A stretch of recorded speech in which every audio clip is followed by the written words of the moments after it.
Bismillahirrahmanirrahim. Assalamualaikum warahmatullahi wabarakatuh. Alhamdulillahi ala ihsanih wa syukru lahu ala taufiqihi wa amtinanih wa asyhadu an la ilaha illallah wahdahu la syarika lahu ta'ziman li sya'nih wa asyhadu anna Muhammadan abduhu wa rasuluhu da'i ila ridwanih. Allahumma salli alaihi wa ala alihi wa ashabihi wa ikhwani. Hadirin dan hadirat yang dirahmati oleh Allah Subhanahu wa taala, alhamdulillah puji dan syukur kita panjatkan kepada Allah yang berikan kita karunia dan kesempatan untuk bisa berkumpul di majelis yang semoga diberkahi oleh Allah Subhanahu wa taala. Semoga pertemuan kita ini dicatat oleh Allah sebagai pemberat timbangan kebajikan kita di akhirat kelak. Amin ya rabbal alamin. Salawat dan salam tercurahkan selalu kepada junjungan kita, suri tauladan kita, imam kita Nabi Muhammad sallallahu alaihi wasallam, dan juga kepada keluarganya serta seluruh sahabat beliau tanpa terkecuali. Pada kesempatan kali ini kita akan bahas tentang ibadah yang sangat agung, yaitu ibadah bersyukur kepada Allah Subhanahu wa taala. Al-Imam Ibnu Qayyim rahimahullahu taala dalam kitabnya Madarijus Salikin mengatakan bahwasanya al-iman nisfan, nisfu as-sabr wa nisfu asy-syukr. Bahwasanya iman itu terdiri atas dua, atau iman kalau kita belah menjadi dua, setengahnya sabar, setengahnya syukur. Maka barang siapa yang bisa menggabungkan antara syukur dan sabar, maka telah sempurna imannya. Oleh karenanya Allah dalam Al-Quran menyebutkan dalam 4 tempat. Semuanya Allah berfirman, Inna fi dzalika laayatin likulli sabbarin syakur. Sungguhnya yang pada demikian itu ada tanda-tanda keagungan Allah bagi orang-orang yang sabbarin syakur, yang senantiasa bersabar dan senantiasa bersyukur kepada Allah Subhanahu wa taala. Di sini sampai dalam 4 ayat Allah gabungkan antara sabbar dengan syakur, yang menunjukkan jika seorang dalam dirinya tergabung keduanya, bersabar dan bersyukur, maka telah sempurna imannya. Karena kondisi manusia tidak luput kecuali dari dua hal: mendapat anugerah dari Allah atau sedang diuji oleh Allah Subhanahu wa taala. Jika dia mendapat anugerah, maka hendaknya dia menjadi orang yang bersyukur. Jika dia diuji oleh Allah, maka hendaknya dia menjadi orang yang bersabar. Maka dikatakan tanda kebahagiaan adalah 3. Idza u'tiya syakara wa idza butuliya sabara wa idza adnaba istaghfar. Seorang dikatakan berbahagia jika dia diberi karunia dia bersyukur, jika dia diuji ibtila dia bersabar, dan jika dia berdosa dia beristighfar. Kapan dia berdosa? Tatkala dia diberi karunia dia tidak bersyukur. Kapan dia berdosa? Tatkala dia diuji dia tidak bersabar. Oleh karenanya seorang hamba hanya berputar pada 3 kondisi ini. Jika dia diberi kenikmatan, hendaknya dia bersyukur. Jika dia diberi ujian, hendaknya dia bersabar. Jika dia tidak mampu bersyukur, tidak mampu bersabar, maka hendaknya beristighfar. Maka selama seorang hamba berputar pada 3 poros ini, maka dia adalah seorang hamba yang berbahagia. Hadirin dan hadirat yang dirahmati oleh Allah Subhanahu wa taala, dari sini kita tahu bahwasanya bersyukur adalah ibadah yang agung. Karena Al-Imam Ibnu Qayyim rahimahullahu taala tadi menyebutkan iman dibagi menjadi 2, setengahnya sabar, setengahnya syukur, ya. Banyak orang bisa menghadirkan sabar itu ibadah, banyak. Tapi terkadang terlalaikan bahwasanya syukur juga ibadah kepada Allah Subhanahu wa taala. Sebagaimana seorang dituntut untuk bisa bersabar dalam ujian, dia juga dituntut untuk bisa bersyukur tatkala diberi kenikmatan. Karena begitu agungnya syukur kepada Allah sampai para ulama berselisih mana yang lebih afdal, seorang hamba yang pandai bersyukur ataukah seorang hamba yang pandai bersabar. Khilaf di kalangan para ulama, apakah mana yang lebih afdal, al-ghaniyus syakir, seorang yang diberi kecukupan yang bersyukur, atau al-miskinus sabir, atau orang yang miskin yang bersabar, ya.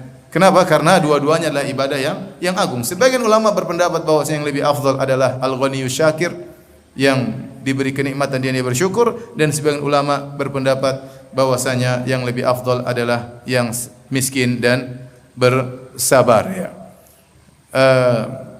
Namun yang lebih benar kata Imam Ibnu Taimiyah rahimahullahu taala bahwasanya yang paling afdal di antara keduanya, antara yang kaya bersyukur dan miskin yang bersabar, adalah yang paling bertakwa di antara keduanya. Siapakah takwanya yang lebih tinggi? Apakah syukurnya yang membuat dia takwanya lebih tinggi, ataukah sabarnya yang membuat takwanya yang lebih tinggi? Mana yang lebih bertakwa di antara keduanya? Maka itu adalah yang lebih afdal. Akan tetapi, ya, seorang, ya, menerima apa yang Allah gariskan, Jika dia diberi kenikmatan, hendaknya dia bersyukur. Jika dia diberi ujian, maka hendaknya dia bersabar. Tentunya kalau kita disuruh milih jadi kaya bersyukur atau miskin bersabar, kita pilih mana? Pilih kaya bersyukur. Tapi itu bukan di tangan kita ya. Anda boleh milih, tapi pilihan Allah Subhanahu wa taala ya. Tapi secara nurani ya, kalau disuruh pilih menjadi miskin bersabar atau kaya bersyukur, lebih enak kita pilih kaya bersyukur. Bukankah itu cita-cita banyak orang ya? Hidup kaya raya, mati masuk surga. Raja dunia dan raja akhirat. Tetapi hadirin dan hadirat yang dirahmati Allah Subhanahu wa taala, ternyata setelah kita baca sebagian dalil-dalil menunjukkan bahwasanya kebanyakan orang diuji dengan kesabaran, dia berhasil lulus, dan kebanyakan orang diuji dengan kenikmatan, dia tidak bersyukur kepada Allah Subhanahu wa taala. Ini kenyataan pahit yang ada. Kebanyakan orang diuji dengan kesulitan, kemiskinan ya, maka dia bisa bersabar, dan kebanyakan orang diuji dengan kenikmatan, kesehatan, waktu luang, dia tidak bersyukur. Dan kita tahu bahwasanya kenikmatan dan kesulitan sama-sama ujian. Kata Allah Subhanahu wa taala, kullu nafsin dha'iqatul maut wa nabluukum bisyarri wal khairi fitnah wa ilaina turja'un. Kata Allah Subhanahu wa taala, setiap jiwa ya akan merasakan kematian, dan kami akan menguji kalian dengan keburukan, dengan kebaikan. Allah uji dengan keburukan, maksudnya dengan sakit, dengan kekurangan harta, dengan musibah-musibah. Kemudian Allah juga mengatakan wal khairi, Allah akan menguji kalian dengan kebaikan, dengan harta yang banyak, dengan waktu luang, dengan kesehatan, tubuh yang sehat, ya, dengan jabatan. Dua-duanya adalah ujian. Wa ilaina turja'un, dan kepada kamilah kalian akan kembali, yaitu kami akan pertanggungjawabkan, akan minta pertanggungjawaban kalian bagaimana sikap kalian menghadapi ujian tersebut, apakah ujian kesulitan atau ujian kebaikan. Namun saya katakan tadi, kebanyakan orang diuji dengan kesulitan dia bisa bersabar, dibandingkan kebanyakan orang diuji dengan kenikmatan, diuji dengan jabatan, diuji dengan kekayaan, diuji dengan kekuasaan, dengan kesehatan, kebanyakan mereka tidak bersyukur. Karenanya Nabi SAW bersabda, uritu al-jannata fawajadtu atau fara'aitu aktsara ahliha al-fuqara. Aku diperlihatkan surga dan aku mendapati kebanyakan penghuninya adalah orang-orang miskin. Aku diperlihatkan surga dan kebanyakan penghuninya orang-orang miskin. Apakah ada orang kaya? Ada, tapi tidak banyak. Kebanyakan orang kaya di neraka jahanam. Kebanyakan orang kaya di neraka jahanam. Ya. Diminta untuk sumbang Masjid Abdurrahman bin Auf, tidak sumbang-sumbang. Baik. Dari sini kita tahu ya, bahwasanya orang yang diuji dengan kemiskinan banyak yang bisa lulus. Dan banyak orang diuji dengan kekayaan tidak berhasil, tidak pandai bersyukur. Sekarang saya tanya lagi sama antum, pilih mana? Jadi miskin bersabar atau kaya bersyukur? Ini di masjid siapa tahu dikabulkan Allah ya. Pilih mana? Miskin bersabar atau kaya bersyukur? Tetap aja kaya bersyukur. Baik. Adapun orang diuji dengan kekayaan banyak tidak berhasil. Allah sebutkan dalam banyak ayat tentang hal ini. Contoh firman Allah Subhanahu wa taala, "I'malu ala Dawud syukra wa qalilun min ibadiyas syakur." Beramallah kebajikan, beramal salehlah wahai keluarga Daud, yaitu Sulaiman alaihissalam. Wa qalilun min ibadiyas syakur, dan hanya sedikit dari hamba-hambaku yang bersyukur. Kata Allah Subhanahu wa taala, "Huwallazi ja'ala lakum huwallazi ansha'akum wa ja'ala lakumus sam'a wal absara wal af'idah qalilan ma tashkurun." Dialah Allah yang telah menciptakan kalian dan menjadikan bagi kalian pendengaran, penglihatan dan hati. Qalilan ma tashkurun. Hanya sedikit kalian yang bersyukur. Betapa sedikit syukur kalian. Dan Allah dalam ayat yang lain, huwallazi ansha'a lakumus sam'a, dalam surat Al-Mu'minun. Huwallazi ansha'a lakumus sam'a wal absara wal af'idah qalilan ma tashkurun. Dialah Allah yang telah menjadikan bagi kalian penglihatan, pendengaran, hati, dan sedikit kalian bersyukur. Ini bukan perkara yang remeh, ini sangat berat bersyukur. Allah menjadikan kita penglihatan, Allah membuat kita bisa mendengar, Allah buat kita bisa berbicara, Allah berikan hati kepada kita. Banyak di antara kita tidak mensyukuri pandangan, apalagi di zaman sekarang. Melihat hal-hal yang haram, banyak kita tidak mensyukuri pendengaran yang Allah berikan kepada kita. Maka benar firman Allah, qalilan ma tashkurun. Ya, kalian bersyukurnya sangat sedikit. Dan syaitan telah bersumpah di hadapan Allah Subhanahu wa taala, kata iblis, "Tsumma la'atiyannahum min baini aydihim wa min khalfihim wa an aymanihim wa an syama'ilihim wa la tajidu aktsarahum syakirin." Dalam surat Al-A'raf. Kata iblis di hadapan Allah Subhanahu wa taala, "Sungguh aku akan menggoda mereka, aku akan datangi mereka, ya, dari kanan mereka, dari kiri mereka, dari depan mereka, dari belakang mereka, dan engkau akan dapati, ya Rabbku, kebanyakan mereka tidak bersyukur kepada engkau." Ya. Dan kenyataannya demikian, ya, bahwasanya banyak orang-orang tidak bersyukur kepada Allah Subhanahu wa taala. Dari sini hadirin dan hadirat yang dirahmati Allah Subhanahu wa taala, ternyata untuk menjadi orang yang bersyukur tidak mudah. Karena Allah telah menyatakan, wa qalilun min ibadiyas syakur. Hanya sedikit dari hamba-hambaku yang bersyukur. Barang siapa yang menjadi hamba yang bersyukur, maka dia telah melakukan ibadah yang sangat agung. Nah, kita ingin menjelaskan tentang bagaimana seorang dikatakan bersyukur kepada Allah Subhanahu wa taala. Ketahuilah hadirin dan hadirat yang dirahmati oleh Allah Subhanahu wa taala, syukur adalah ibadah yang menggabungkan antara ibadah hati, ibadah lisan, dan ibadah jawarih, yaitu ibadah anggota tubuh. Dengan hati kita bersyukur, dengan lisan kita bersyukur, dengan anggota tubuh kita bersyukur. Adapun bersyukur dengan hati, dan ini sama dengan sabar. Sabar pun demikian. Sabarlah ibadah, bukan hanya ibadah hati, tapi dia juga ibadah lisan. Bukan cuma ibadah lisan, tapi dia juga ibadah anggota tubuh. Ya, maka seorang kalau dikasih musibah, dia harus hatinya ridha, lisannya dia tahan, tidak boleh mengucapkan kata-kata yang menunjukkan dia protes terhadap ujian Allah, dan tangannya pun dia tahan, jangan sampai menunjukkan tindakan-tindakan menunjukkan dia tidak setuju dengan takdir Allah Subhanahu wa taala. Maka demikian juga syukur. Syukur ibadah yang berkaitan dengan hati, berkaitan dengan lisan, dan berkaitan dengan anggota tubuh. Nah, bagaimana kita bersyukur dengan hati? Dua hal yang hendaknya dilakukan oleh seorang bersyukur dengan hati. Yang pertama, dia harus hadirkan dalam hatinya bahwasanya segala kenikmatan yang dia rasakan adalah murni dari Allah Subhanahu wa taala. Saya ulangi, segala kenikmatan yang dia rasakan murni dari Allah Subhanahu wa taala, bukan dari yang lainnya. Dia meyakini firman Allah Subhanahu wa taala, "Wa ma bikum min ni'matin faminallah." Apapun kenikmatan yang kalian rasakan, maka dari Allah Subhanahu wa taala. Semua kenikmatan yang kita rasakan adalah semata-mata dari Allah Subhanahu wa taala. Kita hanya melakukan sebab, tetapi kita tidak punya andil dalam keberhasilan yang kita raih. Ya. Dan ini, barang siapa yang meyakini hal ini, ya, maka dia akan selamat dari penyakit ujub. Dia akan selamat dari penyakit ujub. Orang yang terkena penyakit ujub itu orang tidak pandai bersyukur. Makanya di antara zikir pagi petang kita berkata, "Abu'u laka bi ni'matika alayya." Itu di antara zikir pagi petang. Kita mengatakan, "Ya Rabbku, aku mengakui, ya, segala nikmat yang kau berikan kepadaku di pagi hari ini. Aku mengakui segala nikmat yang kau berikan kepadaku di petang hari ini.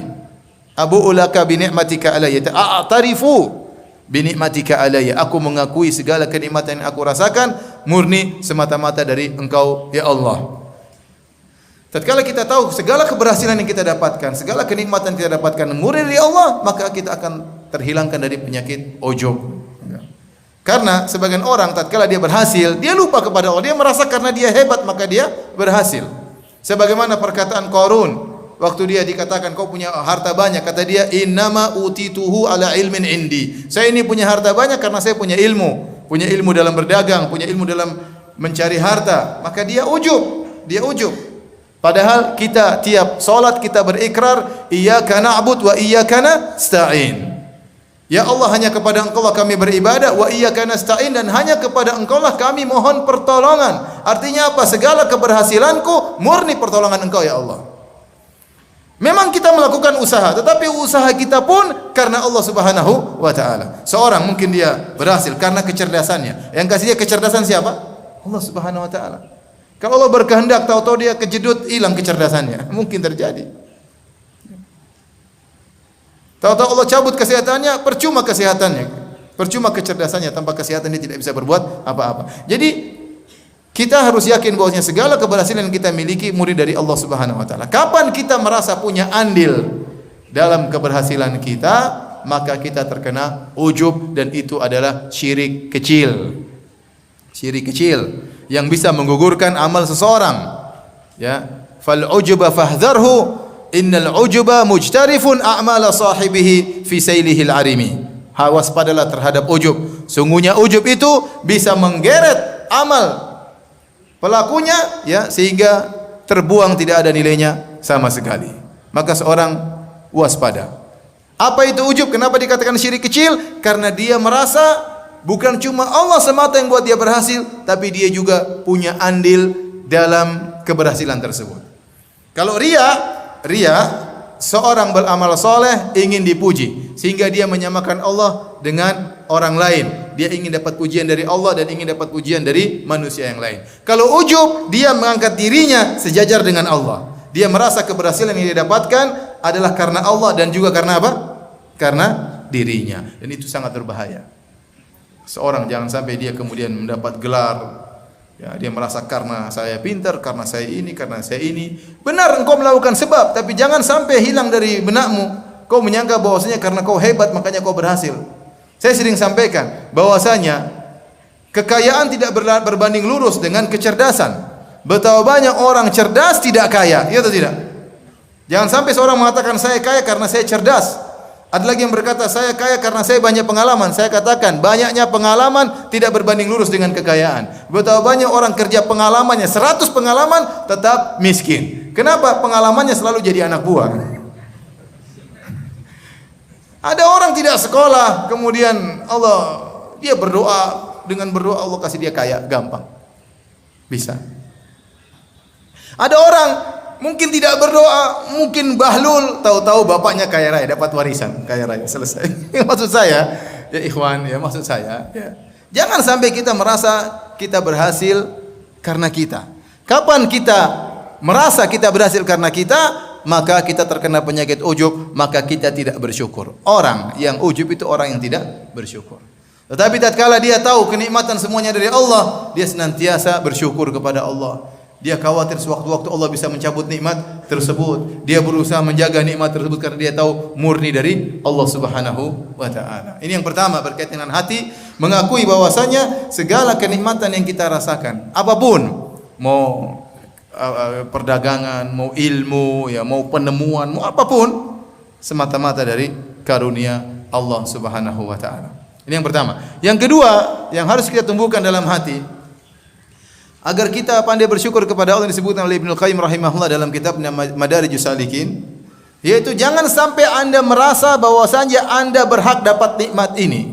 Jangan mengatakan memang saya berhak dapat nikmat ini. Jangan.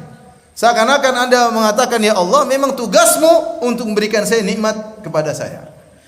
Ya akhi, betapapun nikmat yang Allah berikan kepada kita, jangan pernah kita merasa saya memang pantas. Apa yang Allah berikan kepada kita jauh daripada kepantasan kita. Jauh daripada kepantasan kita. Kapan kita merasa bahwasanya Allah memang saya pantas dapat nikmat tersebut, maka kita kurang bersyukur. Kita rasa seakan-akan memang ini karena jerih payah saya, maka Allah memang wajib memberikan nikmat tersebut kepada saya. Maka hati-hati, ya. Nikmat yang Allah berikan kepada kita sangat banyak, yang kita ini tidak pantas sebenarnya untuk menerima nikmat tersebut, ya. Terlalu banyak kenikmatan yang Allah berikan kepada kita yang kita tidak pantas untuk mendapatkan nikmat tersebut. Kapan kita merasakan satu kenikmatan, jangan pernah merasa memang saya pantas mendapatkannya, dan itu bisa menghilangkan rasa syukur kita kepada Allah Subhanahu wa taala. Ini di antara dua poin yang penting yang berkaitan dengan syukur dengan hati. Yang berikutnya, bersyukur dengan lisan. Bersyukur dengan lisan. Bersyukur dengan lisan ada beberapa yang bisa kita lakukan. Yang pertama, dengan banyak mengucapkan alhamdulillah. Alhamdulillah, ya. Kita memuji Allah Subhanahu wa taala. Makanya kata Nabi sallallahu alaihi wasallam, "Walhamdulillah tamla'ul mizan." Sungguhnya kalimat alhamdulillah akan memenuhi timbangan. Alhamdulillah yang diucapkan oleh seorang dengan penuh rasa syukur sangat berat nilainya di sisi Allah sampai Nabi mengatakan tamlaul mizan, memenuhi timbangan. Artinya timbangan tersebut menjadi sangat berat. Oleh karenanya seorang banyak memuji Allah Subhanahu wa taala. Di antara contoh kita melatih diri merenungkan tentang alhamdulillah setelah salat. Jangan langsung sibuk yang lain, kita berzikir subhanallah 33 kali, alhamdulillah apa? 33 kali. Dengan kita nikmati alhamdulillah. Alhamdulillah, alhamdulillah, alhamdulillah. Nikmati. Ya Allah, saya diberi kenikmatan, saya diberi kenikmatan ini, kenikmatan ini, kenikmatan ini. Ingat kenikmatan-kenikmatan yang Allah berikan kepada kita yang begitu sangat banyak. Maka kualitas alhamdulillah kita tidak sama dengan orang yang hanya mengucapkan alhamdulillah tanpa mendalami kandungan daripada makna alhamdulillah, ya. Makanya kadang saya sedih orang baru selesai salat, assalamualaikum, assalamualaikum, langsung dung. Ya, kapan ente nikmati zikir tersebut? Buru-buru kadang-kadang, assalamualaikum, assalamualaikum, bismillah, alhamdulillah, bar. Buru-buru. Ya, nikmati zikir tersebut, kenikmatan. Latih diri kita mengucapkan alhamdulillah, alhamdulillah, alhamdulillah, alhamdulillah. Dengan kita nikmati, kita renungkan kalimat tersebut. Oleh karenanya Nabi SAW orang yang paling suka memuji Allah Subhanahu wa taala. Ya.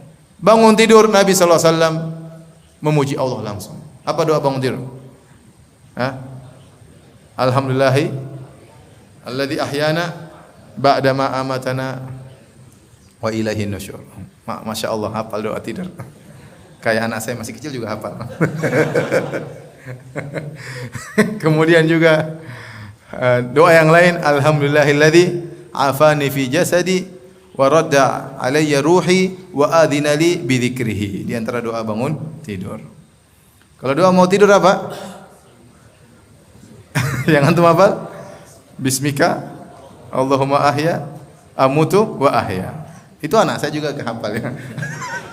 Ada doa yang lain, di situ ada pujian kepada Allah. Nabi SAW kalau mau tidur, Nabi SAW berkata, alhamdulillahi alladzi at'amana wa saqana wa awana wa kafana wa kam mimman la kafiya lahu wa la mu'wi.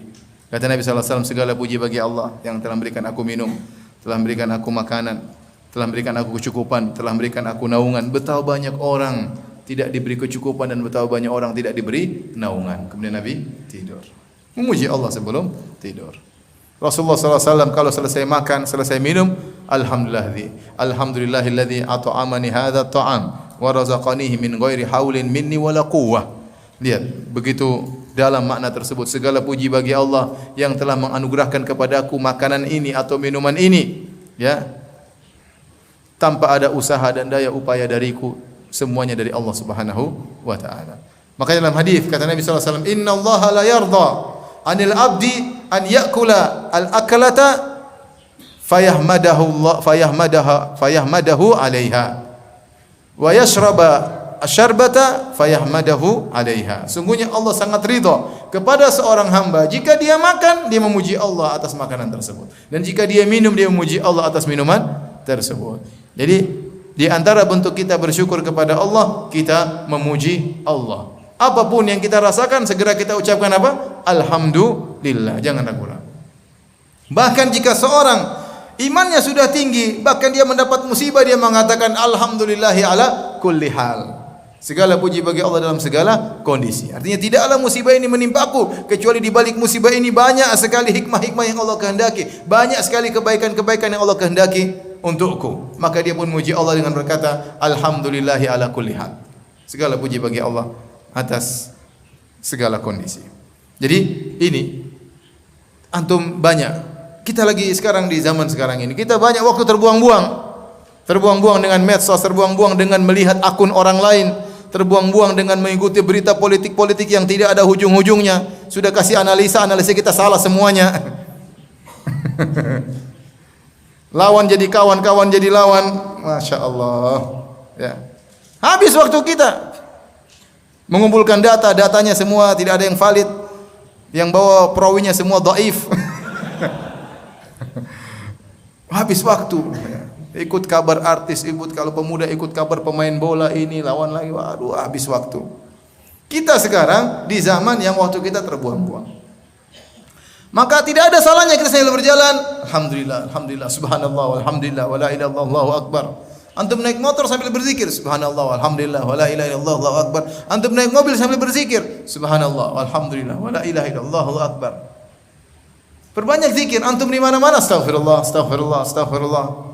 Kayaknya ente lebih banyak istighfarnya daripada alhamdulillahnya. Tahu diri dosa saya lebih banyak. Astaghfirullah, astaghfirullah, astaghfirullah, subhanallah. Kita buang-buang waktu sementara alhamdulillah tamla'ul mizan. Memenuhi apa? Timbangan. Kalau sekarang orang lagi nunggu langsung lihat HP. Sudah. Ting ting WA, kemudian share, browsing semuanya dilakukan, ya. Lihat Instagramnya, lihat Facebooknya, lihat apa lagi Telegramnya, lihat apa lagi akun-akun orang dicek, ya. Lihat komentar orang, balas komentar orang, ya. Coba 15 menit, coba kalau antum alhamdulillah sudah berapa banyak? Subhanallah bihamdi subhanallah azim, subhanallah bihamdi subhanallah azim, subhanallah. Kita kurang bersyukur kepada Allah Subhanahu wa taala, kurang memuji Allah Subhanahu wa taala. Ini yang pertama, kalau kita ingin memuji Allah dengan lisan, maka perbanyak ucapkan apa? Alhamdulillah. Yang kedua di antara memuji Allah dengan lisan, kita menyebut nikmat-nikmat tersebut agar kita tidak lupa. Manusia ini suka lupa. Allah berfirman, "Wa amma bi ni'mati rabbika fahaddits." Adapun nikmat Rabbmu, maka sebut-sebutlah. Banyak tafsiran tentang ayat ini. Namun di antaranya, yaitu seorang menyebut-nyebut nikmat tersebut. Dia sebut untuk dirinya atau dia sebut untuk keluarganya agar dia bersyukur kepada Allah Subhanahu wa taala. Contoh, dia bilang sama istrinya, "Sayang, alhamdulillah sekarang kita penuh kenikmatan. Dulu kamu kurus, sekarang kamu gemuk, alhamdulillah. Dulu kita enggak punya motor, kita pinjam sana pinjam sini, sekarang alhamdulillah kita udah punya motor." Abi itu cerita-cerita kayak gitu loh. Ini untuk bersyukur kepada Allah. Jangan sampai kita rasa bahwasanya nikmat-nikmat kita datang ini datang dengan sendirinya. Tidak, ini Allah yang kasih. Agar kita bersyukur kepada Allah Subhanahu wa taala. Sebutkan nikmat-nikmat kepada anak kita agar anak kita tahu bersyukur kepada Allah Subhanahu wa taala. Kalau kita dapat nikmat, alhamdulillah, segera kita muji Allah Subhanahu wa taala. Hidupkan kalimat alhamdulillah di hadapan anak-anak. Alhamdulillah Abi sudah begini, alhamdulillah Abi sudah begini. Allah, kita puji Allah. Allah mudahkan Abi begini. Sebutin di hadapan istri kita, di hadapan anak-anak kita, di hadapan istri-istri kita, ya. Terserah, ya. Jadi ikhwan dan akhwat yang dirahmati Allah Subhanahu wa taala, jangan lupa untuk menyebut-nyebut nikmat yang Allah berikan kepada kita. Ya. Para sahabat mereka terkadang duduk, mereka menyebut tentang kondisi jahiliyah mereka. Sampai disebut dalam hadis, setelah sholat subuh mereka duduk, mereka ngobrol tentang bagaimana mereka dulu di zaman jahiliyah. Bukan apa-apa, untuk bersyukur kepada Allah. Kita dulu begini, alhamdulillah sekarang Allah kasihkan kita kenikmatan. Sampai mereka terkadang tertawa. Mereka nyebut nikmat yang Allah berikan kepada mereka, ya. Namun para ulama mengingatkan, tatkala Anda menyebut-nyebut nikmat yang Allah berikan kepada Anda, tidak kepada semua orang. Tidak kepada semua orang. Kata Nabi sallallahu alaihi wasallam, "Fa inna kulladzi ni'matin mahsud." Karena setiap orang dikasih kenikmatan oleh Allah terkadang dihasati. Maka seorang waspada. Dia boleh menceritakan kenikmatan yang dia rasakan, tapi kepada orang-orang yang terpilih, teman-teman dekatnya, agar tidak hasad kepada dia. Tidak hasad kepada dia. Kalau dia punya istri yang soleha, tidak perlu dia cerita kepada semua orang. Istri saya Masya Allah soleha. Ketemu orang, istri saya Masya Allah soleha, luar biasa. Kalau saya pulang dari kantor, dia bukakan kaos kaki saya. Ya, kalau saya bangun tidur, dia sikatkan gigi saya. Masya Allah. Kalau kuku saya panjang, dia potongkan kuku saya. Ya. Kalau saya makan sama dia makan ikan, dia buang tulang-tulangnya semuanya. Dia serahkan ikan kepada saya. Jangan antum ceritakan sama semua orang. Karena sebagian orang nanti hasad. Sebagian orang jadi sedih. Waduh, istri saya kok kebalikannya. Jadi sedih. Makanya waktu Nabi Yusuf alaihissalam bermimpi, inni ra'aitu ahda asyara kaukaba wasyamsa wal qamara ra'aituhum li sajidin. Qala ya bunayya la takhsus ru'yaka ala ikhwatika fayakidu laka kaida. Inna syaitana lil insani aduwwun mubin. Kata Allah Subhanahu wa taala, Nabi Yusuf berkata kepada ayahnya Nabi Yakub alaihissalam, sungguhnya aku melihat dalam mimpiku matahari, rembulan, 11 bintang semua sujud kepadaku. Apa kata Nabi Yakub? Jangan kau ceritakan kepada kakak-kakakmu. Fayakidu laka kaida. Mereka akan hasad dan mereka akan bikin makar keburukan untukmu. Jadi tidak semua kenikmatan yang kita rasakan harus kita ceritakan. Kita ceritakan kepada orang terpilih. Ini saya katakan kepada laki-laki maupun kepada perempuan. Hati-hati. Karena sebagian orang, ingat ya, saya ulang ya. Kemudian tatkala kita ceritakan kenikmatan yang kita rasakan itu dalam rangka bersyukur, bukan untuk sombong. Karena sebagian orang sebutkan kenikmatan yang dirasakan untuk sombong, bukan untuk bersyukur kepada Allah Subhanahu wa taala. Alhamdulillah saya baru punya mobil baru, tapi dia ingin pamer. Bukan untuk bersyukur kepada Allah Subhanahu wa taala. Alhamdulillah saya baru kawin lagi, bukan untuk bersyukur kepada Allah, tapi untuk bikin jengkel teman-temannya. Untuk bikin pamer. Ya akhi, ente sebutkan nikmat yang Allah berikan kepada ente bukan untuk ente jadikan sarana kesombongan, tapi untuk ente tawadhu, bersyukur kepada Allah bahwasanya nikmat tersebut dari Allah bukan dari saya. Itu maksudnya wa amma bi ni'mati rabbika fahaddits. Adapun nikmat Rabb maka sebut-sebutlah. Oleh karenanya tatkala menyampaikan dalam bentuk merendah diri, yang kedua tidak sembarang orang kita sampaikan. Sebagian ibu-ibu baru dapat kenikmatan sini kemudian dia upload seluruhnya, dia share seluruhnya. Dia jalan-jalan di luar negeri, foto sana foto sini, kemudian dia masukkan ke Instagramnya. Instagramnya terbuka, semua orang bisa lihat. Akhirnya ada yang teman dekatnya lihat, ada yang tidak suka sama dia, ada yang iri, ada yang dengki. Dia gandeng suaminya, dia selfie-selfie, kemudian dia masukkan ke dalam medsos. Semua orang lihat. Dia puji-puji suaminya. Akhirnya banyak akhwat yang tergoda. Boleh juga kita menemani dia, untuk menemani dia bersama suaminya. Akhirnya ada akhwat yang daftar untuk dipoligami ya. Yang salah siapa? Dia sendiri. Kenapa dia pamer-pamer suaminya di luar? Oleh karenanya ya, jangan sampai kita niatnya bersyukur, malah kita melakukan kesalahan, malah kita membuat orang hasad kepada kita. Oleh karenanya sebutkan nikmat-nikmat Allah, tapi dalam rangka bersyukur. Yang penting di antara kita sama istri kita, kita sama kawan kita, kita sama anak-anak kita. Karena betapa sering kita lupa bahwasanya Allah telah berikan kita banyak kenikmatan. Di antaranya agar kita tidak lupa, kita ingatkan diri kita dengan nikmat-nikmat tersebut.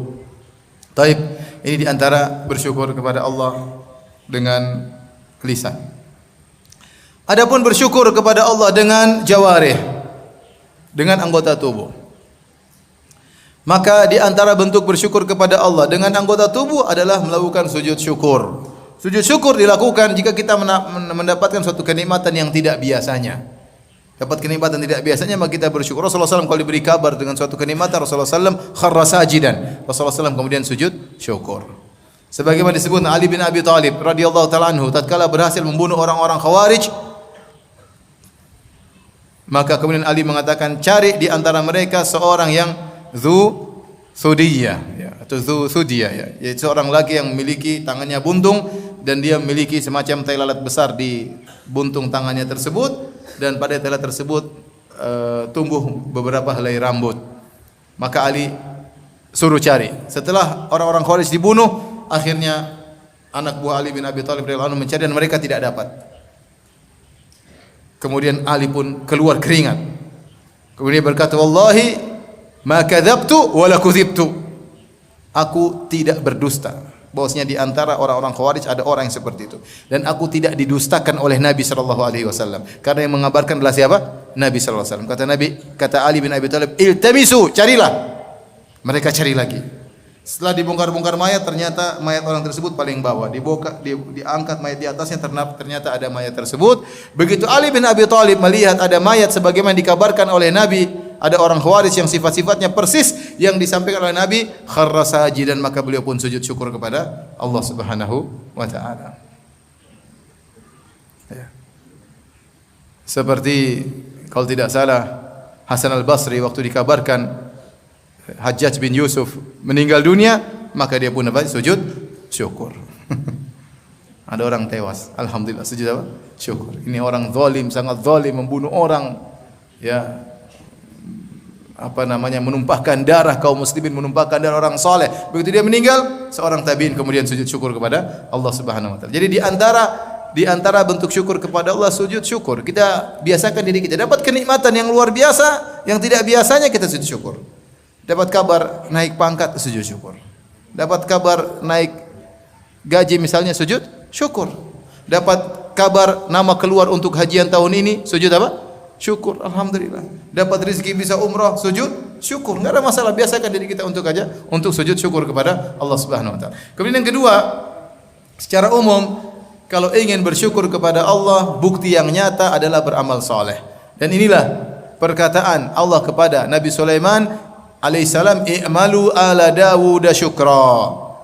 Wahai keluarga Daud, yaitu Sulaiman alaihissalam, beramal solehlah engkau sebagai bentuk syukur kepada Allah, karena Allah memberikan nikmat yang banyak kepada Nabi Sulaiman. Maka Allah mengatakan, "I'malu ala Dawud syukra." Wahai Sulaiman, beramal solehlah engkau sebagai bentuk syukur kepada Allah Subhanahu wa taala.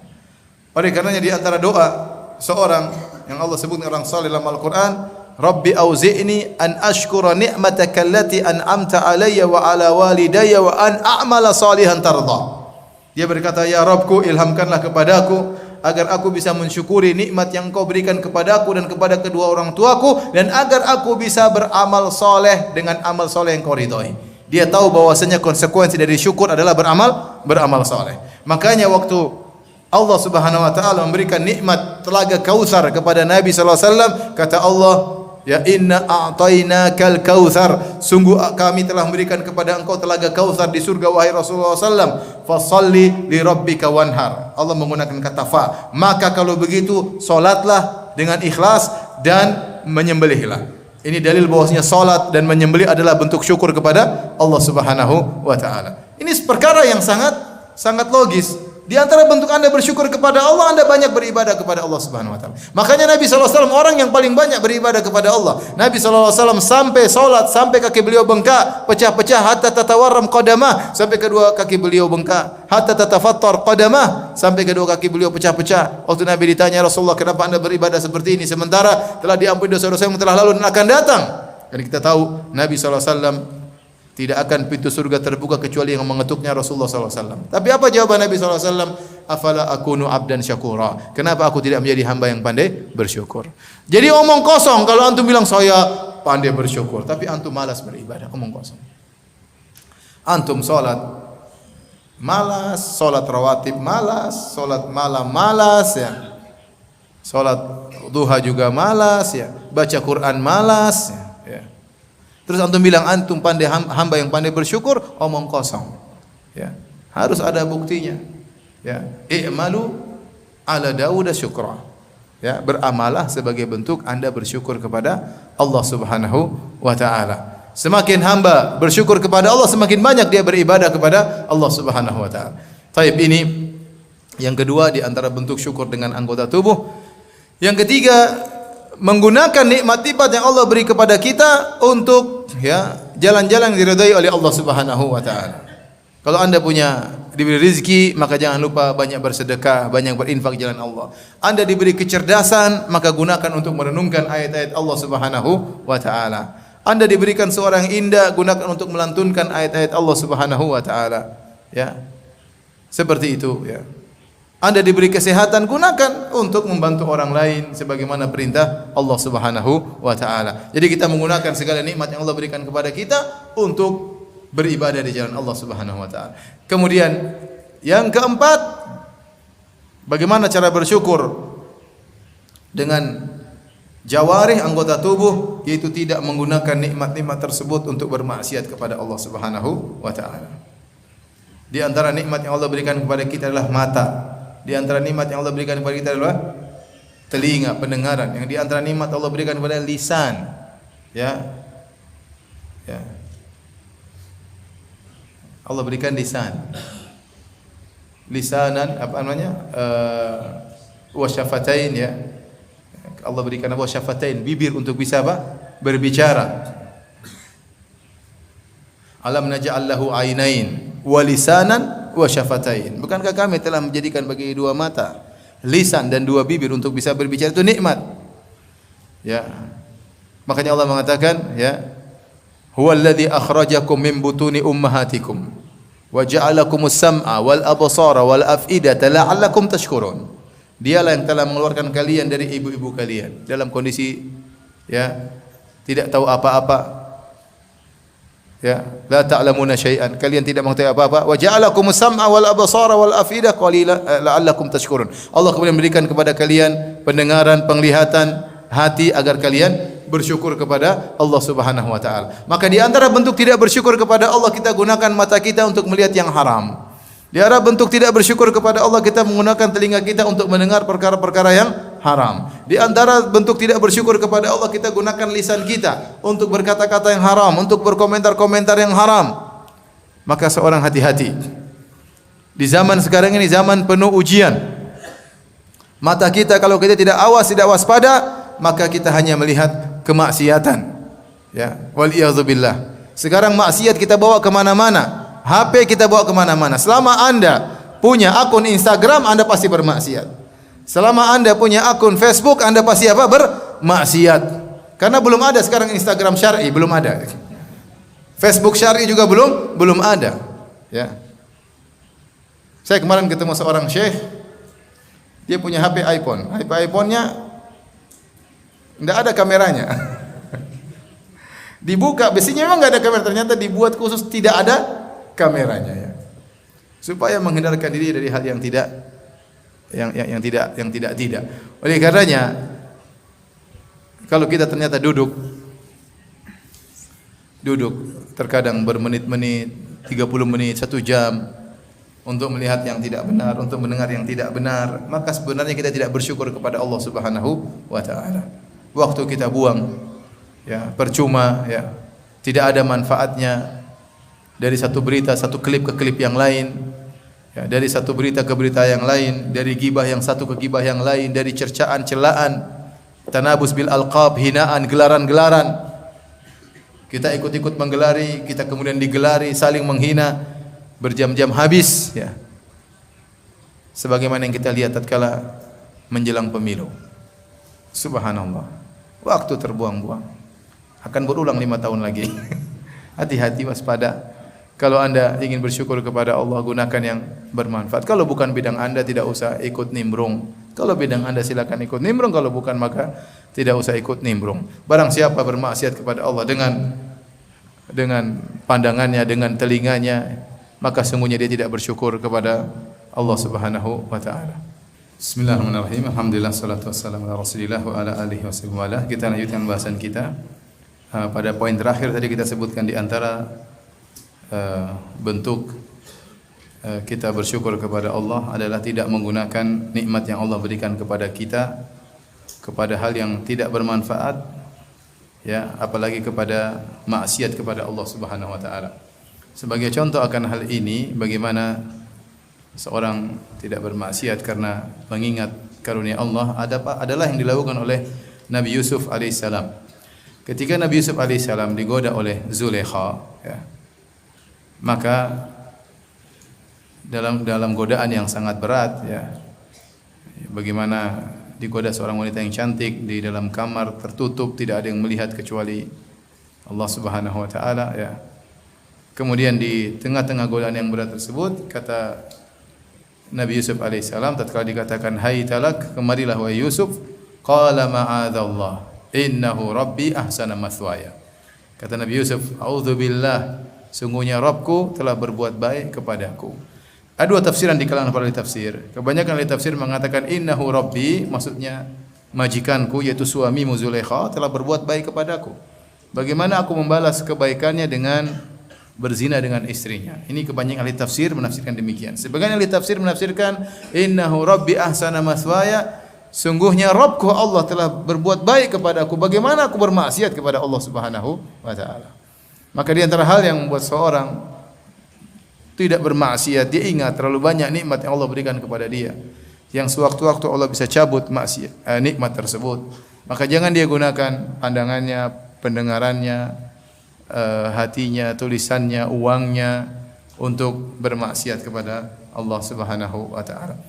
Baik, pembahasan yang terakhir adalah hal-hal yang membantu kita untuk bisa bersyukur kepada Allah Subhanahu wa taala. Banyak di antaranya, yang paling penting adalah berdoa kepada Allah Subhanahu wa taala. Di antara doa-doa yang diajarkan adalah Allahumma a'inni ala dzikrika wa syukrika wa husni ibadatik. Ya Allah, tolonglah aku untuk bisa ya berzikir kepada Engkau dan untuk bisa bersyukur kepada Engkau ya, dan bisa beribadah kepada Engkau dengan ibadah yang baik. Allahumma a'inni ala dzikrika wa syukrika wa husni ibadatik. Saya rasa ini doa kita hafal semuanya. Yang jadi masalah adalah kita kurang menghayati tatkala membaca doa ini.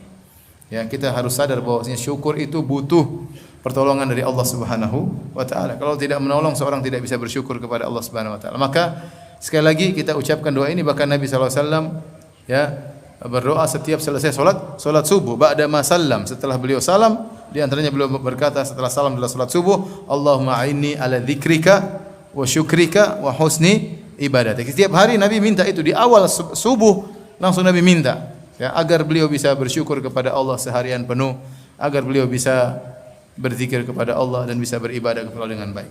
Di antaranya doa yang diajarkan oleh Nabi sallallahu alaihi wasallam, Allahumma ja'alni laka syakkaran laka dzakkaran, dalam doa yang panjang. Yang artinya, ya Allah, jadikanlah aku orang yang senantiasa mengingat-Mu, jadikanlah aku orang yang senantiasa bersyukur kepadamu. Allahumma ja'alni laka syakkaran laka dzakkaran. Kemudian di antaranya doa yang disebut dalam Quran, Allahumma rabbi auzi'ni an ashkura ni'mataka allati an'amta alayya. Ya Rabbku, ilhamkanlah kepadaku. Karena syukur butuh ilham. Terkadang orang lalai. Ilhamkanlah kepadaku agar aku bisa mensyukuri nikmat-nikmat yang Engkau berikan kepadaku. Rabbi auzi'ni an ashkura ni'mataka allati an'amta alayya. Jadi berdoa kepada Allah agar menjadi hamba yang pandai bersyukur kepada Allah. Yang kedua, di antara hal yang membantu kita untuk bersyukur kepada Allah, kita ingat bahwasanya orang yang pandai bersyukur tidak akan diazab oleh Allah Subhanahu wa taala. Kata Allah Subhanahu wa taala, "Ma yaf'alu Allahu bi'adzabikum in syakartum wa amantum." Ya.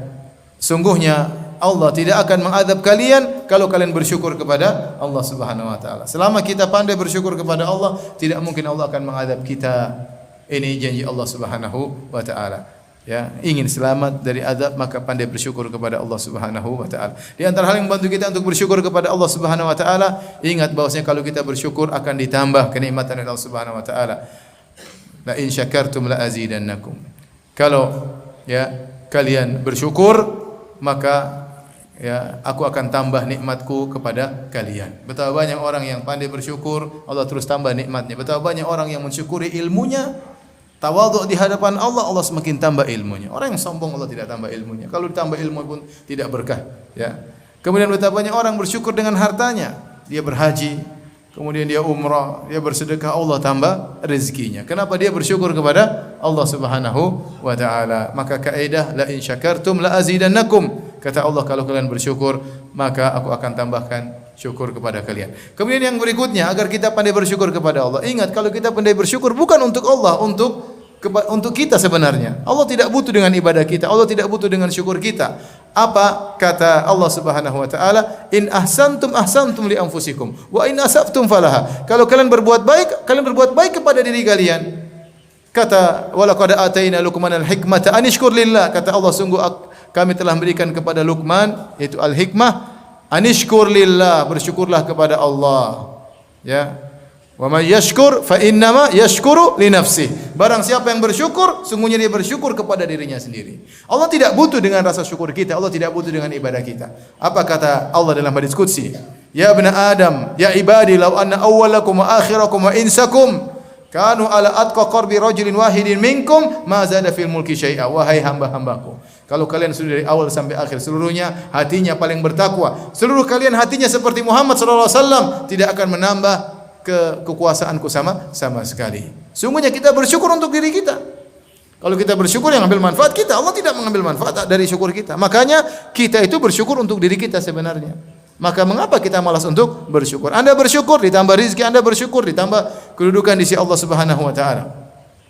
Kemudian di antara hal yang bantu kita untuk bersyukur kepada Allah Subhanahu wa taala, sering kalau urusan dunia lihat ke bawah. Kata Nabi sallallahu alaihi wasallam, la tanzuru ila man fawqakum walakin inzuru ila man asfala minkum fa innahu ajdaru alla tasdaru ni'matallahi alaikum. Jangan lihat ke atas terus kalau masalah dunia, tapi lihatlah kepada yang di bawah. Niscaya kalian tidak akan meremehkan nikmat yang Allah berikan kepada kalian. Oleh karenanya kita hendaknya memiliki sifat qanaah, ya. Saya rasa orang-orang Jogja banyak yang qanaah, masyaallah taala, ya. Hidup dengan penuh kesadaran, penuh kesabaran, masyaallah, ya. Tapi kalau lihat ke atas terus kita tidak akan pernah bersyukur. Tidak akan pernah bersyukur, ya. Makanya ini paling penting di tangan ibu-ibu yang membuat suami qanaah biasanya istrinya. Kalau istrinya tidak banyak nuntut, suaminya qanaah. Tapi kalau istrinya banyak nuntut, beli ini, beli anu, beli ini, beli anu, maka suaminya yang menderita. Suaminya yang menderita. Mas, belikan ini mas. Waduh, uang dari mana? Utang mas, utang mas. Tawakal sama Allah, insya Allah Allah ganti utangnya. Jadi diajarin untuk apa? Akhirnya tidak bersyukur, ya. Salah pergaulan, bergaul sama orang kaya, bergaul sama orang ibu-ibu hedonis, bergaul akhirnya pengen ini, pengen anu, akhirnya tidak bersyukur kepada Allah. Makanya kalau ingin istri bersyukur, ya sering bawa ke rumah orang miskin. Sana tuh rumah orang miskin. Ada sebagian orang rumah cuma 3 kali 4, ya. Ya, ada orang rumah 3 kali 4, situlah tempat tidurnya, di situlah WC-nya, di situlah dapurnya, semuanya di situ. Ya, agar bersyukur kepada Allah. Kalau masih belum bersyukur lagi, bawa ke kuburan sekalian. Biar bersyukur kepada Allah, ya. Kamu nanti akan menjadi mayat, ya. Bersyukur kepada Allah Subhanahu wa taala. Jadi agar pandai bersyukur, lihat ke bawah. Kemudian di antara yang bantu kita untuk bersyukur kepada Allah Subhanahu wa taala, ingat nikmat-nikmat yang Allah berikan kepada kita, ya.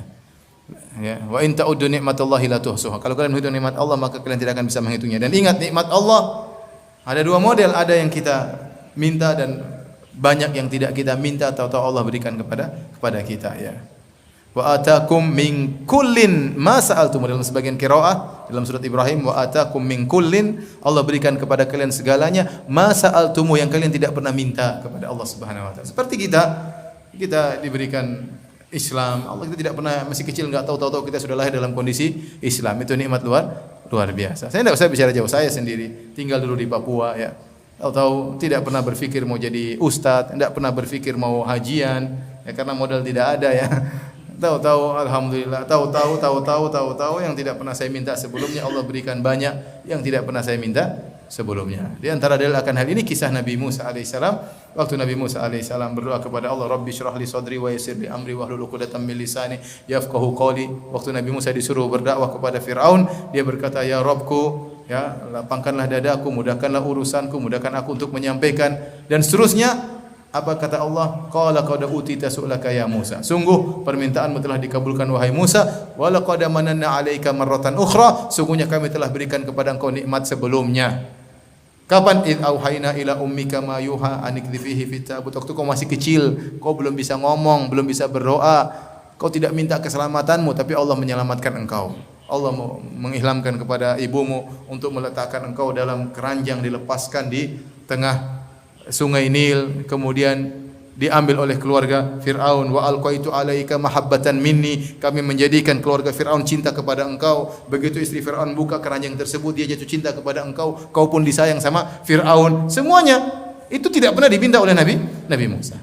Faraja'naka ila ummika kay taqarra ainuha, ibumu menangis-menangis waktu kau pergi, tahu-tahu kami kembalikan engkau kepada ibumu dengan cara Allah Subhanahu wa taala. Itu semua nikmat tidak pernah kau minta, kami kabulkan ya Musa. Bagaimana lagi dengan yang kau minta kepada kami? Jadi mau saya, nikmat yang Allah berikan kepada kita terkadang kita renungkan. Kata Allah, fi anfusikum afala tubsirun. Lihatlah pada diri kalian, tidak kalian melihat nikmat mata, nikmat pendengaran, nikmat kesehatan. Banyak orang kehilangan nikmat tersebut. Nikmat kebahagiaan, nikmat pengajian, ya akhi.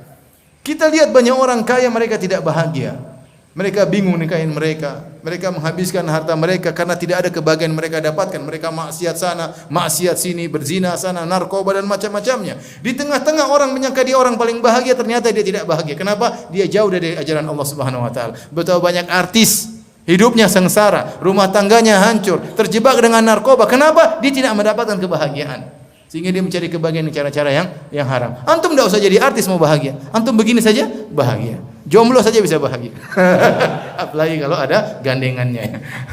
Baik, jadi ya ini adalah beberapa hal-hal yang bisa bantu kita bersyukur kepada Allah. Semoga Allah menjadi kita hamba-hambanya yang bersyukur kepadanya. Kalau ada yang bertanya, saya persilahkan. Wallahu taala alam bisawab.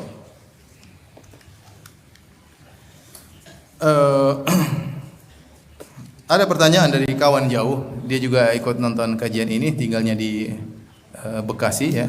Dia tadi langsung WA saya langsung, ya.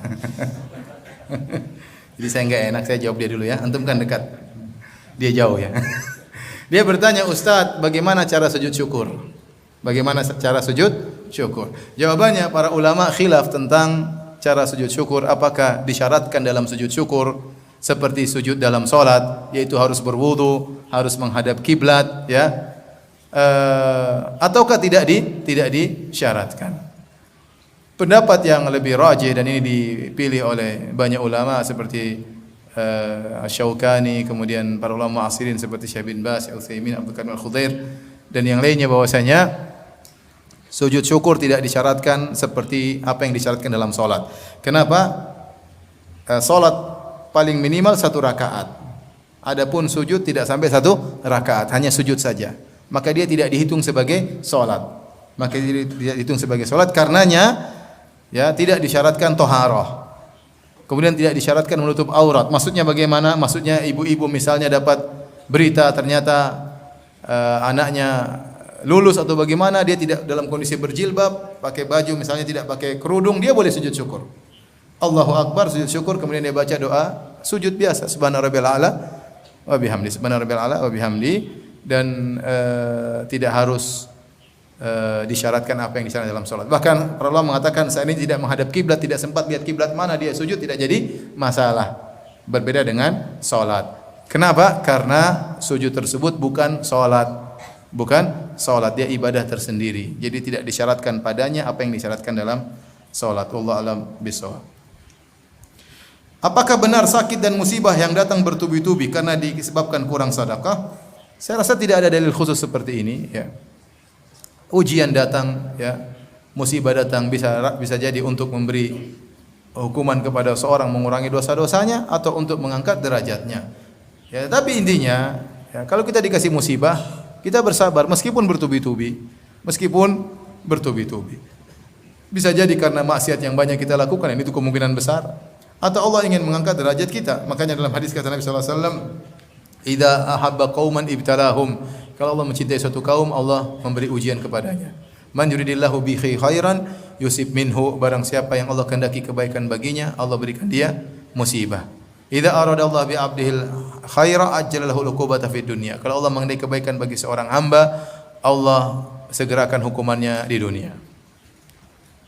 Kemungkinan pertama kalau kita dikasih musibah-musibah, kalau kita sabar, maka dapat 2 manfaat. Yang pertama, dosa-dosa kita dihilangkan. Yang kedua, derajat kita dinaikkan oleh Allah Subhanahu wa taala. Tapi kalau kita dapat musibah, kita tidak bersabar, dosa-dosa kita belum tentu dihilangkan. Kemudian yang kedua, kita semakin terpuruk, dan itu tanda Allah tidak sayang sama kita. Dan kata Nabi sallallahu alaihi wasallam waktu ditanya, ya, man aktsarun nasi bala'an, ayun nas aktsaru bala'an? Kata Nabi sallallahu alaihi wasallam, anbiya.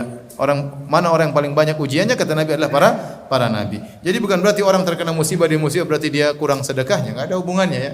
Ya, bisa jadi dia bisa jadi karena dia maksiat atau bisa jadi Allah ingin mengangkat derajatnya. Yang penting kalau kita dikasih musibah kita bersabar, itu yang penting. Ustaz, saya seorang jomblo dan godaan syahwat sudah luar biasa saat ini. Saya sudah berusaha untuk mencari istri, tapi qadarullah belum menemukan yang cocok. Ente tukang pilih-pilih Mas. Adakah solusi supaya segera bisa menemukan jodoh yang cocok, Ustaz? Saya minta tolong Ustaz doakan saya dan jamaah di sini masih jomblo, semoga segera menemukan jodohnya. Amin ya rabbal alamin. Ya, saya bilang, ya, kita memang cari istri harus hati-hati, ya. Cari yang cocok dengan kita, tapi jangan terlalu banyak milih. Kita tahu diri lah, ya. Ya, jangan ente cari, saya pingin wanita yang putih, tinggi, mancung, badannya ramping, pinter, hafal Quran. Waduh, ente hitam, pendek, goblok. Maksud saya, ente cari yang kita itu seperti itu cuma di surga, ya. Yang begitu cuma di surga. Di dunia ini ya, plus minus, ada punya kelebihan pasti punya kekurangan. Tidak ada yang sempurna. Yang penting antum lihat, antum berhasrat kepada dia, ciri-cirinya oke. Jangan terlalu cari kesempurnaan, ya. Ya, jangan terlalu cari kesempurnaan. Yang penting antum lihat dia soleh, orang memujinya. Kemudian antum lihat, antum suka, ya, karena kecantikan itu relatif. Yang penting antum suka. Ya. Karena saya sering sampaikan, cantik itu ada 2, ada cantik yang ijma disepakati, ada cantik yang khilaf. Kalau antum mencari cantik yang ijma susah. Apalagi antum enggak punya modal. Kalau antum punya modal, enggak ada masalah, ya. Antum punya uang banyak, antum berhak untuk milih terserah ente. Tapi kalau ente pas-pasan, kemudian ganteng juga pas-pasan, IQ juga pas-pasan, ya antum cari cantik yang khilaf aja. Yang penting menurut antum rojihnya dia cantik. Jangan pedulikan omongan orang, yang penting di mata ente dia cantik, baru ente nikahi. Kalau menurut ente enggak cantik, ya memang jangan maju juga. Khawatirnya antum nekat, akhirnya antum tidak mencintai, akhirnya antum menzalimi. Tapi berdoa kepada Allah.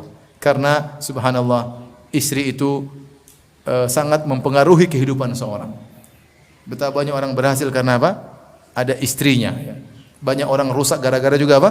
Istrinya. Banyak anak-anak berhasil gara-gara istri seseorang. Dan banyak anak-anak rusak gara-gara ibunya. Oleh karena benar-benar berdoa kepada Allah agar diberikan istri yang soleha. Yang sudah terlanjur bersabar ya.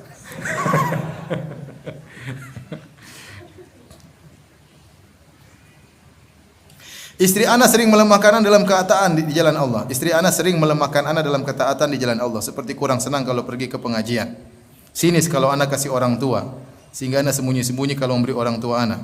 Selalu kurang dengan nafkah yang ana kasih. Padahal 3 juta per bulan. Alladzina amanu inna min azwajikum wa auladikum aduwwan lakum fahdharuhum. Ya. Ya. Wa in ta'fu wa tasfahu wa taghfiru.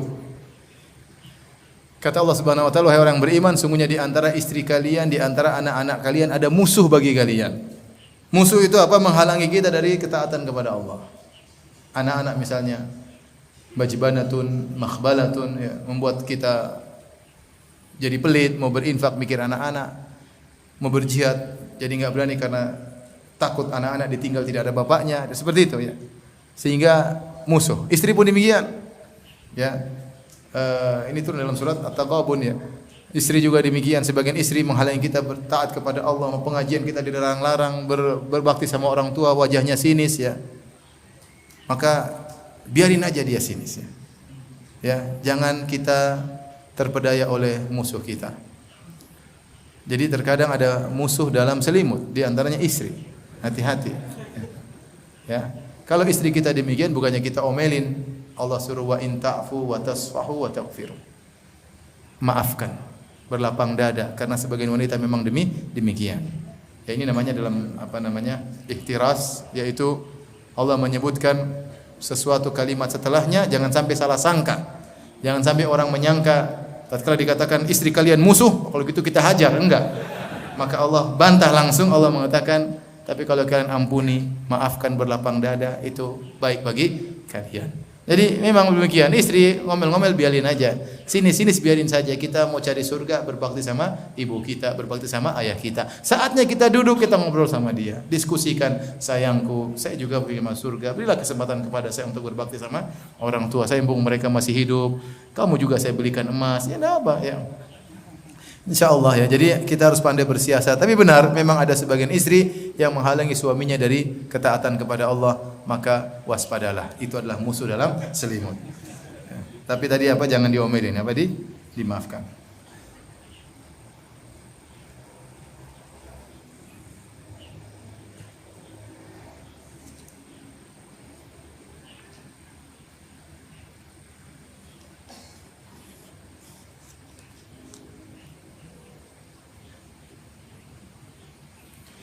Ustaz, bagaimana agar tetap bersyukur dan istiqomah setelah hijrah dari pekerjaan haram, kemudian mulai usaha berkali-kali mengalami kegagalan dan kini sisa tabungan mulai menipis? Mohon nasihatnya Ustaz. Ya, inilah ujian hidup ya.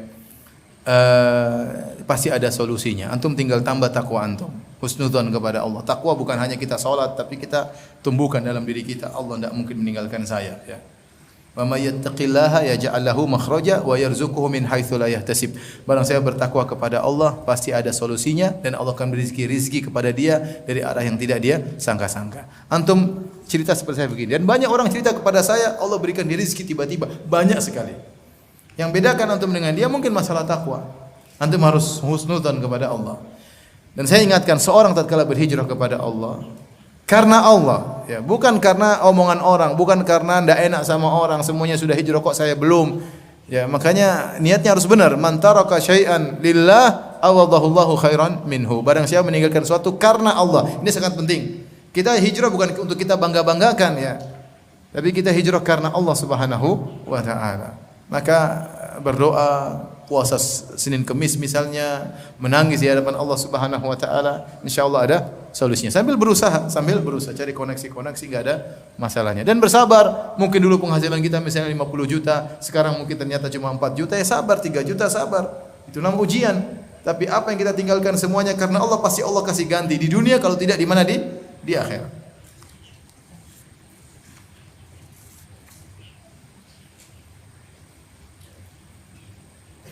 Istri ana masih belum mengerti sunnah dan takut anaknya kalau dimasukkan ke pondok pesantren salafi takut jadi teroris katanya. Bilang, saya ini salafi, saya sunnah, saya teroris. Apa saya pernah neror kamu? Ya, subhanallah. Ya. Jelaskan, enggak. Saya ini berpemahaman sunnah. Saya ini yang berikuti manhaj salaf dan saya bukan teroris. Ya. Saya bukan teroris. Jadi jangan khawatir, anak kita tidak akan jadi apa? Teroris ya. Tidak akan jadi teroris. Jelaskan kepada istri baik-baik.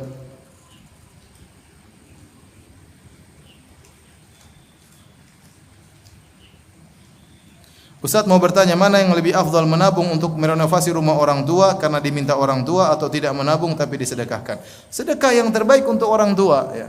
Selama permintaan orang tua logis ya, renovasi rumah, dia pingin tentram di rumahnya, mending kasih orang tua. Ya, kata Allah Subhanahu wa taala, ya, yas'alunaka madza yunfiqun. Qul ma anfaqtum min khairin falil walidaini wal aqrabin wal yatamal masakin wa ibnis sabil. Mereka bertanya kepada engkau wahai Muhammad, apa yang harus mereka infakkan? Mau infak apa ya Rasulullah? Apakah korma, apakah gandum, apakah dinar, apakah dirham? Yang mereka tanya kepada Nabi, apa yang harus mereka infakkan? Ternyata Allah jawab, tidak peduli apa yang kalian infakkan, tetapi yang penting kepada siapa? Qul ma anfaqtum min khairin, infak apa saja yang kalian keluarkan berupa kebaikan, falil walidaini, yang pertama kepada kedua orang tua, wal aqrabin, kepada karib kerabat, wal yatam wal masakin, anak yatim dan orang-orang miskin. Jadi maksud saya, kalau ternyata orang tua yang butuh uang untuk renov dan ente punya uang, ya udah kasih orang tua. Itu infak yang terbaik. Beda kalau orang tua, nak belikan Abi 3 mobil, yang ngapain ya? Ya, emang nggak masuk akal, di luar daripada yang logis. Tapi kalau emang rumahnya perlu renovasi, perlu perbaikan agar lebih indah misalnya, kemudian butuh AC yang baru, nggak apa-apa, kita senangkan hati orang tua. Kita sudah merepotkan mereka dari dulu, dalam perut ibu kita sudah repotkan ibu, sudah repotkan ayah ya. Ya, antum bayangkan, kita masih dalam perut ibu, kita sudah merepotkan ibu kita ya. Banyak orang-orang tanya sama saya juga, Ustaz, bagaimana mendakwahi orang tua saya tidak sabar. Ya akhi, ingat, ente dulu dalam perut ibu ente sabarnya kayak apa? Ya. Kalau dia tidak sabar, begitu lahir langsung dia krek nih, bikin ini dari kecil bikin saya susah, sejak hamil udah muntah-muntah ke sana sini. Suami juga repot ya. Tiba-tiba ngidam pingin makan ini, makan itu. Jam 12 malam minta gado-gado, sudah tutup ya zaujati. Sudah tutup, subhanallah. Saya sering cerita, ada kawan saya lulusan Madinah. Dia naik bis, tahu-tahu istrinya lagi ngidam, bilang, "Mas, saya pingin makan rujak." Kata teman saya, "Gampang, nanti depan stop banyak rujak." "Enggak, saya pingin makan rujak yang dimakan ibu itu, lagi dimakan." Ibu itu akhirnya dia minta, "Ibu, mohon maaf Bu, mukadimah intinya minta rujaknya." Artinya merepotkan suami, bayangkan, merepotkan suami ya. Jadi kita ingat ya, dulu orang tua tidak perhitungan sama kita ya. Maka kita jangan perhitungan sama orang tua. Maka kita masih punya uang, jangan. Insyaallah kita beri, Allah ganti yang lebih banyak. Jika orang tua melarang kita untuk datang kajian sunnah, apakah wajib kita ikuti atau tetap kita datang ke kajian? Ini perintah kepada maksiat atau perintah kepada yang tidak bermanfaat, tidak wajib untuk ditaati. Kita hanya taat kepada orang tua kalau dia perintahkan kepada perkara yang mubah. Adapun kita menuntut ilmu, hukumnya wajib. Tapi bukan berarti kita berkelahi sama orang tua. Tidak setiap kita pengajian kita lapor, "Saya baru pengajian loh Bu." Ya jangan. Kita pandai-pandai ya, tidak perlu semua kita laporkan, tapi tidak perlu menjalankan perintah orang tua.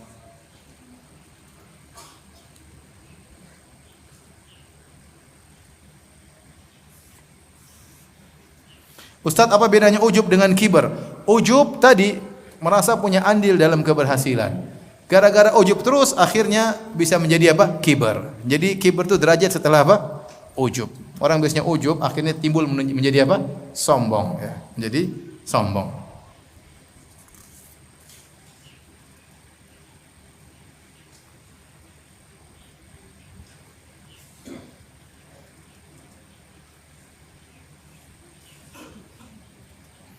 Taib, ini ada hadiah. Ini pertanyaan bagus. Ustadz, bismillah. Saya ditawari menikah dengan seorang akhwat. Namun saya belum ada kemampuan untuk biaya mahar dan yang lainnya. Bagaimana caranya saya bersyukur kepada Allah? Bersyukur masih ada yang percaya, tawarin, alhamdulillah. Ya bilang saya belum mampu. Dan saya sering sampaikan bahwasanya kalau kita pengolah uang zakat, maka boleh kita kasih zakat kepada seorang untuk apa? Menikah. Karena para jomblo itu sedang menderita ya. Maka kita kasih dia uang untuk biaya nikah, mahar, untuk walimah yang sewajarnya ya. Maka itu boleh dengan uang zakat demi dia untuk menjaga kehormatan dirinya. Karena dia memang miskin ya, berhak menerima zakat. Saya punya kawan dulu di Madinah. Dia bilang, "Firanda, ada enggak kasih penyaluran zakat?" Kenapa? Saya berhak menerima zakat, Firanda. Ente dari mana? Semua golongan saya masuk. Miskin saya iya, fakir saya iya, ibnu sabil saya musafir, punya utang saya punya utang. Semuanya masuk katanya. Terserah dari mana saja. Jadi memang ada orang Allah suruh kita bayar zakat karena memang ada orang yang berhak untuk menerimanya. Bahkan sebenarnya mengatakan boleh seorang kalau dia berhak dia laporkan, tidak ada masalah. Ya, kalau memang dia berhak untuk menerima zakat ya. Sebagian orang malu dan yang tapi sebenarnya kalau dia berhak menerima zakat, ya dia bilang kepada pengurus tidak mengapa ya. Tapi intinya maksud saya kalau kita punya uang untuk membantu si jomblo ini ya agar dia menikah, ya alhamdulillah.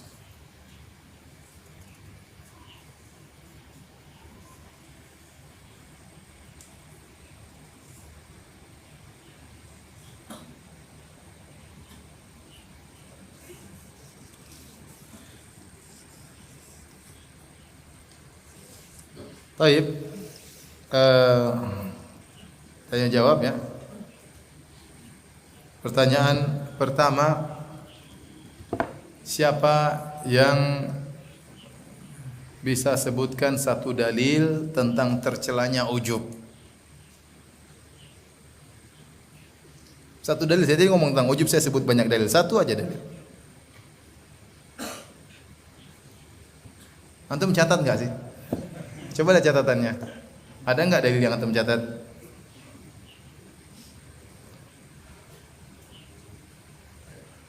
Ada yang jawab? Ya udahlah, pertanyaan dirubah. Siapa yang bisa menjelaskan apa itu ujub? Ya, coba antum. Ya, silakan. Berdiri. Berdiri, sebut nama dan status. Umur. Waalaikumsalam warahmatullahi wabarakatuh. Nama siapa? Umur? Status jomblo pasti ya. Ya. Silakan. Yang saya dapat dari Ustaz, maksudnya ujub itu kita merasa mempunyai andil dari setiap kebersihan kita. Masya Allah. Jazakallah khair. Fadhal. Pilih. Silakan pilih. Antum pilih aja ya yang mana. Kalau besar satu, kecil dua, terserah. Besar satu, kecil dua. Jangan ragu-ragu, pilih saja. Itu aja? Oke. Ya, aku. Pertanyaan berikutnya. Sebutkan dua cara bersyukur dengan hati. Ya, yang merah silakan berdiri. Sebut nama, status. Waalaikumsalam warahmatullahi wabarakatuh. Masya Allah. Jomblo ya, pede lagi. Silakan jawabannya. Tidak apa-apa, baca aja, baca ya. Nggak dapat belum? Di bagian depan, coba catatannya di depan. Dapat nggak? Iya. Dengan hati gimana cara? Enggak, di sini saya kasih tahu catatannya sini. Saya kasih tahu di mana. Kan mukadimah panjang, setelah itu saya jelaskan syukur dengan hati.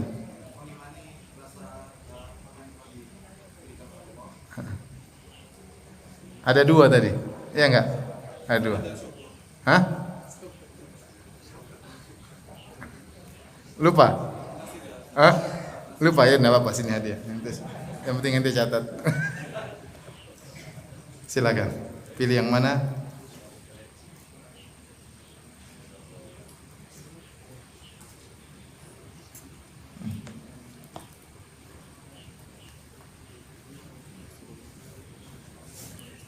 Baik, ya, oke. Oke, barakallah. Pertanyaan berikutnya. Siapa yang bisa sebutkan dua cara bersyukur dengan hati? Ya, silakan. Yang ini, yang di luar. Ya, ente berdiri. Ente ya. Silakan. Ya. Siapa nama? Status? Sendirian, Masya Allah. Coba jawabannya? Ya.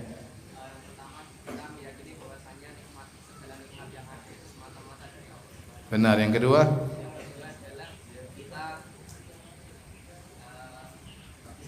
Iya, boleh.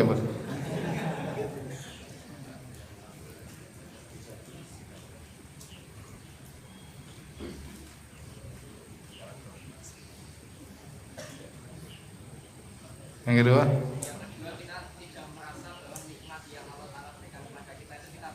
Masya Allah. Fadal, silakan. Silakan. Haji.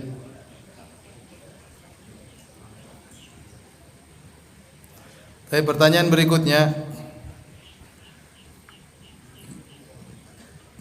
saya sebutkan tadi kisah Nabi Yusuf sebagai dalil buat apa? Ya, sebagai dalil buat apa? Coba antum. Apa dalil Nabi Yusuf tadi? Silakan pilih. Yang kecil 2, yang besar 1. Ya.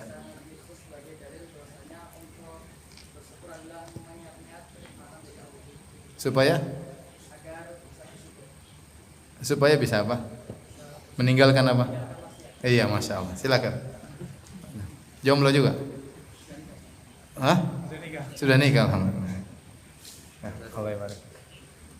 Silakan. Ada ukuran jomblo, salah, ukuran jumbo. Silakan.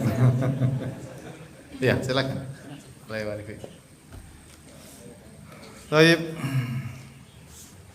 Pertanyaan berikutnya, siapa yang bisa sebutkan cara sujud syukur? Ya, antum duluan ya, silakan ya. Waalaikumsalam warahmatullahi wabarakatuh. Caranya gimana? Sudah sini, silakan.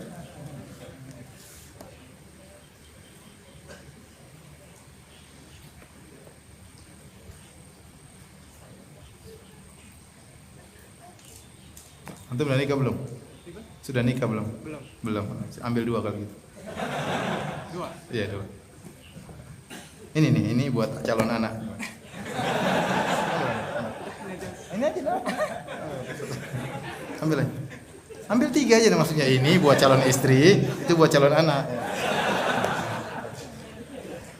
Baik. Pertanyaan terakhir, dapat hadiah 3 ya. Sebutkan 5 yang membantu kita bersyukur kepada Allah. 5. Ya, yang hijau, cepat ya, berdiri. Assalamualaikum warahmatullahi wabarakatuh. Yang kedua, yang pertama berbanyak doa. Yang kedua, supaya pandai bersyukur apa?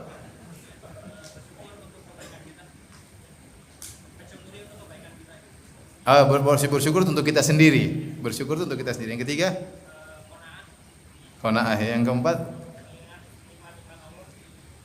ya, yang kelima,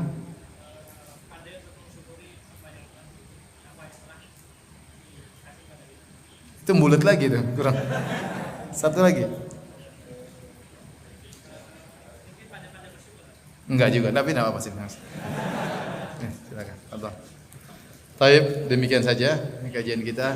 Kurang lebihnya saya mohon maaf. Wabillahi taufiq wal hidayah. Assalamualaikum warahmatullahi wabarakatuh.